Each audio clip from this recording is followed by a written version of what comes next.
gebgabtiyo iswaalkii wuxuu guudka kaga dhacay hal fadhida gelgelishow ka sokaysa geedkii geedka sokadiisii hal weyn oo fadhida iyo dusha kaga dhacay ninkii lahaa gamuun geed ku yaallaan arkaa horta qoladii Kenya intaan maxkamadiiba la gaarin waxay ku dhexdhaceen jidka dhexdiisa kulanti wanaagsan daawadayaal kuna soo dhawaada warbixintan oo aynu ku eegi doono dawladda Kenya oo Quus ka taagan Kiiska Badda ee go'aankiisa laga sugayay Maxkamadda ICJ Danjire Abuukar Baalle oo ka hadlay qorshaha cusub ee dawladda Kenya waxa uu ka dhigan yahay iyo waliba xukuumadda Soomaaliya oo jawaab ka bixisay warbixintii ka soo baxday dawladda Kenya aynu ku horeynay dawladda Kenya oo ka hadashay sababta ka dambeysay inay ka baaqato dhageysiga dacwadda badda ee kala dhaxaysay dawladda Soomaaliya ayaa qoraal ay soo saartay ku sheegtay in ay sababta ay ugu qayb geli weysay dhageysiga dacwadda badda uu yahay cadaalad darro ay sheegtay inay ka tabanayso maxkamadda ICJ iyo cudurka COVID-19 oo ay sheegtay inuu dib u dhigay diyaar garowgii ay sameyn lahaayeen iyo waliba garsoore Cabdiqawi Yuusuf oo ah garsoore Soomaaliya dawladda Kenya ayaa waxay intaas ku dartay in dacwadda badda ee kala dhaxaysa dawladda Soomaaliya ay ku jirto gacan saddexaad oo dana ganacsi leh kuwaasi oo xaaladda sii horinaya sida lagu yiri qoraalka ka soo baxay dawladda Kenya haddaba dhinaca kale safiirka u fadhiya qaramada midoobay dawladda Soomaaliya Abuukar Baalle ayaa sheegay in golaha ammaanka ee qaramada midoobay aan wax shaqo ku lahayn go'aanada ay gaadho Maxkamadda Cadaaladda Adduunka ee ICJ wuxuu sheegay in golaha ammaanka inay shaqadiisu tahay fulinta go'aanada ka soo baxa Maxkamadda Cadaaladda ee Adduunka Danjire Abuukar Baalle waxa uu xusay in Kenya aysan waxba uga suurtageli karin qorshaheeda ku aadan inay ashkato u gudbiso golaha ammaanka iyadoo u sheegaysa inaysan ku qanacsanayn dacwadda badda ee maxkamaddu ay soo gabagabaysay dhageysigeeda Maxkamadda Cadaaladda iyo golaha ammaanka waa laba xubin oo siman ICJ waa maxkamad madax bannaan waxyaabaha ay Kenya faafinayso waa waxyaabo aan waxba ka jirin ayuu yiri Abuukar Baalle oo ka mid ah wafdigii dawladda Soomaaliya ku matalayay dacwadda badda wuxuu sidoo kale sheegay in Kenya aysan cudurdaar u noqon karin in xaakimiinta dacwadda qaadayay uu qayb ka ahaa Cabdiqawi Yuusuf oo asal ahaan ka soo jeeda dalka Soomaaliya haddaba xukuumadda Soomaaliya ayaa ka hadashay qoraalka ka soo baxay dawladda Kenya ee looga hadlay sababaha Kenya ugu qayb geli weyday dhageysiga dacwadda badda waa kan Wasiirka Warfaafinta xukuumadda Soomaaliya waa taqaanin kiis maxkamad ku jira lagama hadlo sababtoo ah waa maxkamad waa garna laba qof kama wada qosliso kama hadlayo laakiin waxaan ka hadlayaa shalay warqad ka soo baxday dawladda aan jaarka nahay ee dariska nahay Kenya warqaddu runtii waxay ahayd warqad aan ka turjumaynin ilbaxnimada dawladda kiiska la isku hayo iyo waxa warqadda ku qornaa Ismaaciil ahayn waxaan xasuustay markaan warqadda akhrinayay iyo sida ay uga qaadatay maxkamadda uga baaqatay dawladda Kenya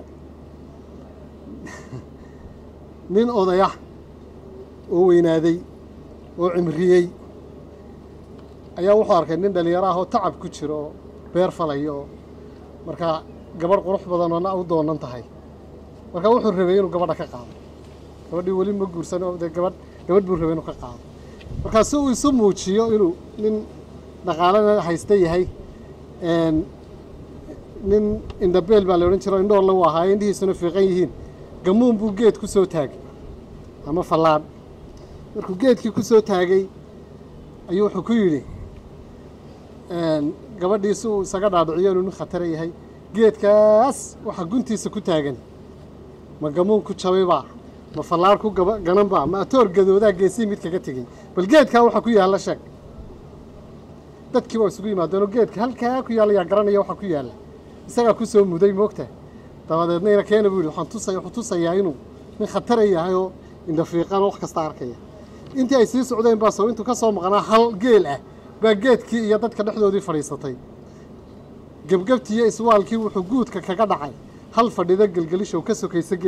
geedka sokadiisii hal weyn oo fadhida iyo dusha kaga dhaca ninkii lahaa gamuun geed ku yaalaan arka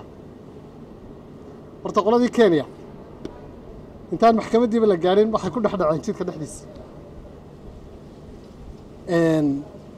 way tagi waayeen maxkamaddii hadallo deelqaaf bay ku tuureen annagu maxkamadda waa taageersanahay go'aankeedana waa taageersanahay wixii ka sababtay markaad kiiskaaga maxkamad geysato waa inaad aqbasho wixii ka soo baxa laakiin walaaladeen waxay diideen cadaaladdii waxay diideen maxkamaddii caalamiga ahayd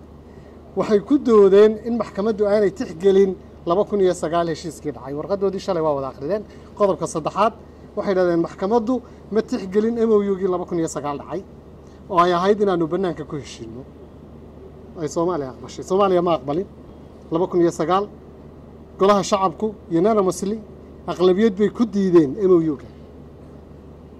aqlabiyad bay ku diideen heshiiska